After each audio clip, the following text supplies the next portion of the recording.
नमस्कार, राधिकाज किचनमध्ये सगळ्यांचे खूप खूप स्वागत. तर आजच्या रेसिपीमध्ये मी तोंडाची चव वाढवणारी मस्त खमंग दाल खिचडी बनवणार आहे. खूप सोपी आहे. तर चला मग रेसिपीला लगेच सुरुवात करूया.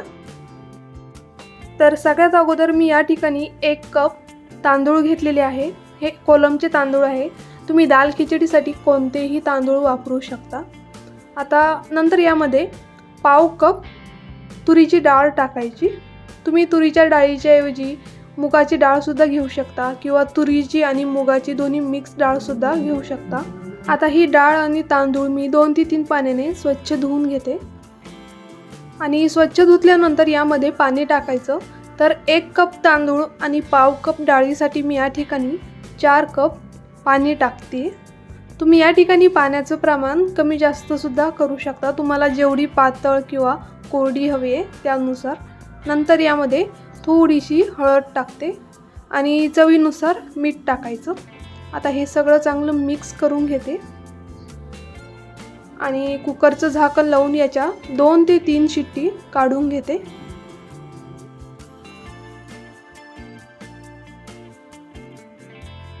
दाल खिचडी चांगली शिजल्यानंतर एका कढईमध्ये आपल्याला फोडणी द्यायची आहे. तर कढईमध्ये थोडंसं तेल टाकलं.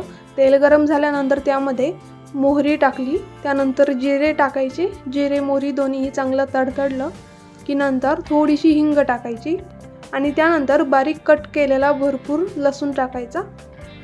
त्यानंतर 2 हिरवी मिरची बारीक कट करून टाकायची आणि अर्धा चमचा आल्याची पेस्ट टाकायची.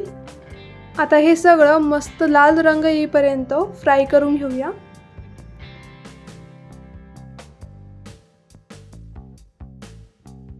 आता लसूण छान लाल झालेला आहे. आता यामध्ये आपण बारीक कट केलेला कांदा टाकूया. तर या ठिकाणी मी 1 मीडियम साईजचा कांदा बारीक कट करून यामध्ये टाकला. आता हा कांदासुद्धा आपल्याला छान सोनेरी रंग येईपर्यंत फ्राय करून घ्यायचा आहे. खूप जास्त लाल नाही करायचा, फक्त थोडासा कलर बदलेपर्यंत. तर आता 2 मिनटं कांदा चांगला फ्राय केल्यानंतर यामध्ये मी 1 लहान टोमॅटो बारीक कट करून यामध्ये टाकलेला आहे. आता हा सुद्धा आपल्याला 2 ते 3 मिनटं फ्राय करून घ्यायचा आहे. कांदा टोमॅटो फ्राय होतोय तोपर्यंत आपण या ठिकाणी दाल खिचडी चेक करूया. तर हे बघा मस्त शिजलेली आहे. आता ही खिचडी आपण चमच्याने मिक्स करून घेऊया आणि यामध्ये जर पाणी कमी वाटत असेल तर पाणीसुद्धा यामध्ये आपण ॲड करूया. खिचडीमध्ये थोडंसं पाणी कमी वाटतंय तर मी माझ्या गरजेप्रमाणे म्हणजे आवडीप्रमाणे यामध्ये पाणी टाकते. आणि तुम्हाला जर अशी कोरडी खिचडी आवडत असेल तर तुम्ही पाणी नाही टाकलं तरीही चालतं. आणि जर तुम्हाला यापेक्षा पातळ आवडत असेल तर तुम्ही तशीही करू शकता.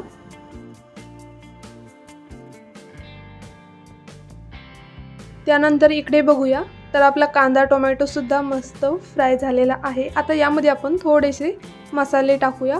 तर 1 टीस्पून मी लाल तिखट टाकलं, थोडीशी हळद टाकली आणि ½ टीस्पून धने पावडर टाकली.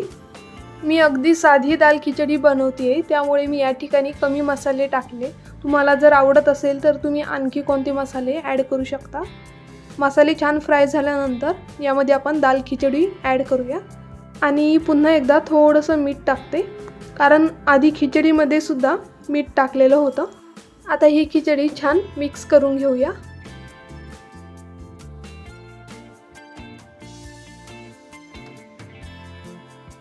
आणि खिचडी मस्त मिक्स झाल्यानंतर यावरती 2 ते 3 मिनिटासाठी झाकण ठेवते कारण यामध्ये जे मसाले आहेत ते मसाले आणि खिचडी छान एकत्र मिक्स होईल. तर 4 मिनिटं झालेत. यावरचं झाकण काढून घेते. आता आपले सर्व मसाले खिचडी एकत्र मिक्स झालेले आहेत. शेवटी यावरती आपल्याला तूप आणि कढीपत्त्याची फोडणी द्यायची आहे. तूप गरम करायला ठेवलेलं आहे. तूप गरम झालं. आता यामध्ये आपण कढीपत्ता टाकूया. कढीपत्ता मस्त तडतडला की तो लगेच या खिचडीवरती टाकायचा आहे. मी वरतून कढीपत्ता यासाठी टाकला कारण कढीपत्त्यामुळे खिचडीला छान फ्लेवर येतो, मस्त चव लागते, त्यामुळे तो शेवटी टाकला. त्यानंतर बारीक कट केलेली कोथिंबीर टाकायची। आता पुन्हा एकदा सगळी खिचडी चांगली मिक्स करून घेऊया। खिचडी तयार झालेली आहे। आता गॅससुद्धा बंद करते। आणि अशा पद्धतीची दाल खिचडी तुम्ही रात्रीच्या जेवणामध्ये तुम्हाला लाईट खायचं असेल तर तुम्ही तेव्हा खाऊ शकता। आणि आजारी असल्यावर सुद्धा तोंडाला चव नसते तर तेव्हा सुद्धा तुम्ही अशी दाल खिचडी बनवून खाऊ शकता। खूप चविष्ट लागते। आणि तुम्हाला माझी आजची रेसिपी आवडली असेल तर व्हिडिओला लाईक करा, शेअर करा आणि माझ्या चॅनलला सबस्क्राईब करा। तर पुन्हा भेटूया अशाच एका छान रेसिपीसोबत।